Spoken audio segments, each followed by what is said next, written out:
subhanallah. And the moment you see the man, you feel comfortable with him. See some people like you have seen him for the longest time, you know him for a long time. This was Ubayda radiallahu anhu. As you seen him, I will know him forever. And very humble man, subhanallah. And he one of the earliest people to embrace Islam. Very sharp man, of course, very smart. And he was the second, he embraced Islam one day after Abu Bakr radiallahu anhu. One day after Abu Bakr. So Abu Bakr, the one who invited him to Islam, and others like he invited also, I think 4 of the 10 were given glad tidings of Jannah, which one of them, Abdur Rahman radiallahu anhu. So he embraced Islam one day after Abu Bakr radiallahu anhu. So one of the first for most people who embraced Islam. And Abdullah said, there's 3 people from Quraysh. They have the most beautiful faces, and they have the best akhlaq and the most modest. And he mentioned one of them, Abu Ubayda ibn Amr al-Jarrah, and also of course Abu Bakr radiallahu anhu and Uthman. And he did not want to say his father, because Umar definitely going to be one of them, but he did not mention his father. So radiallahu anhu, he really lived, and he had to go through so much difficulties as all the Muslims in the first era of Islam. When they're Quraysh, they were tortured, basically did everything to stop the da'wah from spreading around the world, subhanAllah. But he stood fast in the deen of Allah subhanahu wa ta'ala and never gave up. And it's not only that, kept on going, steadfast till they migrate to Medina with the Prophet sallallahu alaihi wasallam and the Muslimin, and then till the Battle of Badr. The Battle of Badr, subhanAllah, he was, as you know, Ubayda ibn Jarrah, he was a very strong man. And really he was like a lion in the middle of the battlefield. And every single one of Quraysh was afraid to fight him, except for one man. So everyone of Quraysh tried to avoid Abu Ubayda, except for one man. Abu Ubayda was avoiding him. So everyone was afraid of Abu Ubayda radiallahu anhu. SubhanAllah. Then to the point, SubhanAllah, he couldn't do anything. He got him there, and by his face, he cannot go around. There's no way around the fight. Because he tried, he's watching him. He's running away from him, Abu Ubayda, and he's after Abu Ubayda. And imagine that situation. Quraysh, there's strong men. It's not even they're kuffar, but they're strong and tough people. They're fighters, subhanAllah. So the Abu Ubayda, then he find no way around. That's it in his face. You're not going nowhere now. You're going to come to fight, subhanAllah.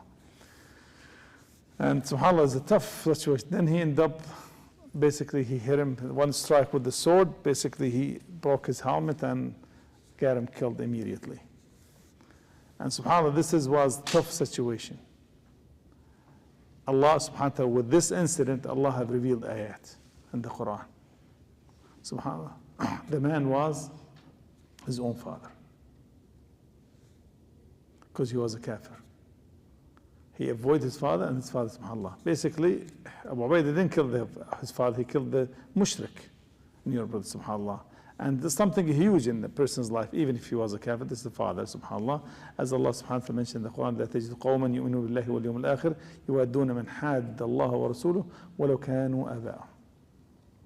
So basically he said, the people, you're not going to find people believe in Allah and the last day have any affection toward anyone who opposed Allah and His Messenger, even though if they were their own fathers.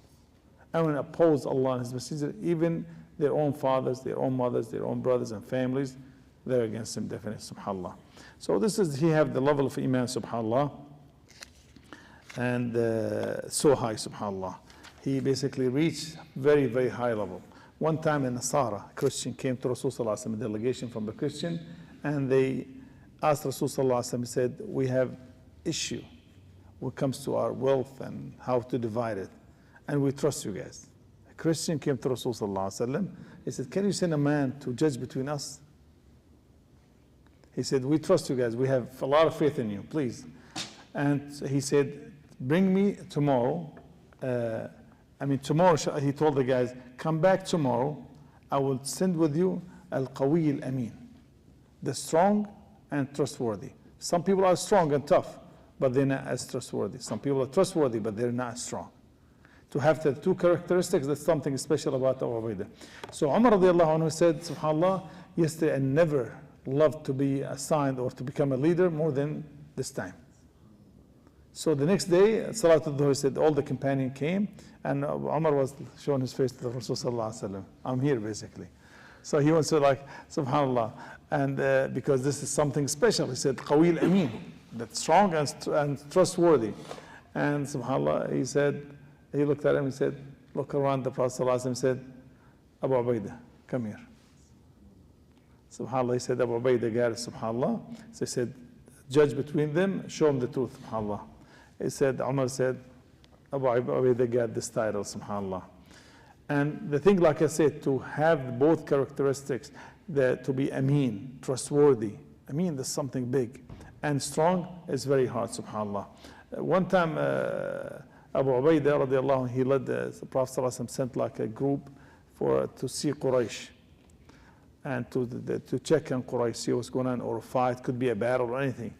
And he gave him just like a little bag of date. The Prophet sallallahu alaihi wasallam, this is what they gave with them, one bag of date. So Abu Ubayda was the Amir in charge. He gave each one a date. He said, here, chew on it or suck on it all the way till this is what you have, and drink water with it. So one date per day. A date per day, subhanAllah. And this will be sufficient. And the day of Uhud, one incident, the day of Uhud, because he participated with Rasulullah with all the battles. He never missed one. And Muslimin, they lost the battle, as you know. And he was one of the 10 people surrounded Rasulullah as bodyguards. They were willing to give up their lives for Rasulullah. He was one of the 10, stand there, subhanAllah. And when the battle's over, the mushrikeen left, Rasulullah was injured. He lost some of his teeth, and one of his armor was like some made out of circles or something like rings. And some of them stuck in his cheek, the Prophet one here, 2 of them. They stuck in the Prophet's cheek, subhanAllah. So Abu Bakr came to take him out. So Abu Ubayda radiallahu anhu ran and said, I ask you by Allah, I'm the one who's going to take it off, not you. He was afraid Abu Bakr can take it with his hand, going to hurt the Prophet ﷺ. And something stuck deep. It's not something like little injury, deep all the way in his cheek. Something, I mean, a huge wound in the Prophet ﷺ's cheek. SubhanAllah. I don't know how he could have the heart to do this to the Prophet ﷺ. So then Abu Ubayda, he jumped with his teeth, with his mouth. He grabbed the first one. He got her out to be as gentle as possible. And by the time he's done, he lost one of the front teeth, the anterior teeth. And then he was happy. So Rasulullah did not get hurt as much. Then he got the other one. He got the second one out. So the second tooth fell off. Imagine how tough, how deep that thing was in the Prophet ﷺ's cheek. And then Abu Bakr radiallahu anhu said, Wallahi, after he lost his teeth, he became more beautiful. I never seen someone more beautiful. Imagine when someone loses his teeth, become like kind of funny in a way. Looks funny, fix it. So subhanAllah, he said, I never seen more beautiful than him after he lost his tooth. That's both teeth, I mean. SubhanAllah. And Abu Ubayda radiallahu anhu, and the day after the death of Rasul sallallahu alaihi wasallam, they went to a place called Saqifat bin Sa'id, which is a place to meet with the Ansar. So they went there to choose the Khalifa after the Prophet sallallahu alaihi wasallam. So Umar told him, Umar radiallahu anhu told him, Umar, he has so much faith in him. One time, everyone was he said, make a wish for the Sahabah, the gathering, each one to make a wish. He said, what do you wish for? Each one was wishing for something. One of them, he said, I have a room full of money so I can give it for the sake of Allah subhanahu wa ta'ala. This man, he said, I wish if I have like a huge farm so I can donate. Not only for the dunya, the Sahaba. Umar said, I wish if I have a room full of people like Abu Ubayda bin Jarrah. So I can send him for the sake of Allah. That much I have faith in Abu Ubayda radiallahu anhu. He said, Umar, he said to Abu Bakr, stretch your hand so I can give you the bay'ah, the pledge of allegiance, so you become the Khalifa. So, because Rasul sallallahu alaihi wasallam said, every ummah have ameen, trustworthy one, and you are the ameen of this ummah. He said, Abu Ubayda, I will never lead an ummah. I never lead an ummah in the presence of a man, he led the salah in the life of Rasul sallallahu alaihi wasallam, meaning Abu Bakr. I will never take the leadership in the present in the life of Abu Bakr. No way. Subhanallah. And then, of course, the whole ummah gave the bay'ah to Abu Bakr radiallahu anhu. He became the Khalifa. And then he was basically like an advisor for Abu Bakr radiallahu anhu.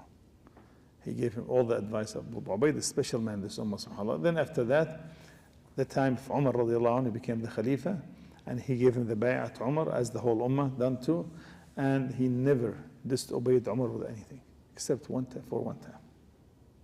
Everything he said, send him to this direction, that direction, and everywhere. He said one time, he sent him an army, he made the conquest for all Sham, went to the Euphrates River, to Asia, the middle of Asia, somewhere, close to Russia nowadays. Abu Ubayda.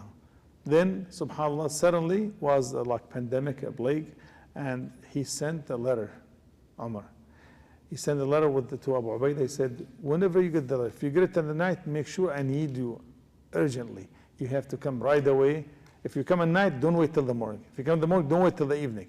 Come immediately. So Abu Ubayda, he read the letter, he looked at it. He said, he wrote in the letter, subhanAllah, he said, I know what you want from me. Because it was like something, plague was killing the Sahabah, they were dying like no tomorrow. He said, I know what you want. He said, you want me to stay alive in a way of something you and I can have no control over. So if meant for me to die here in Sham, I will die in Sham. SubhanAllah. So I know what you want from me. So this is, I'm not going to let go of the army and go back to Medina. So I'm not going to leave them by themselves. Umar, he understood, all what Umar told him, I need you quickly, as quick as possible. He understood that he's worried about him, because he didn't want to lose Abu Ubayda. When the Umar read the Risala, he started crying so loud. So what happened? Did Abu Ubayda die? He said, no, he is going to die. Within a couple of days, Abu Ubayda got the disease, and he died with the ta'un as a shaheed, with the ta'un, with the pandemic, with the plague, subhanAllah. And Abu Ubayda radiallahu anhu, like subhanAllah, he said that during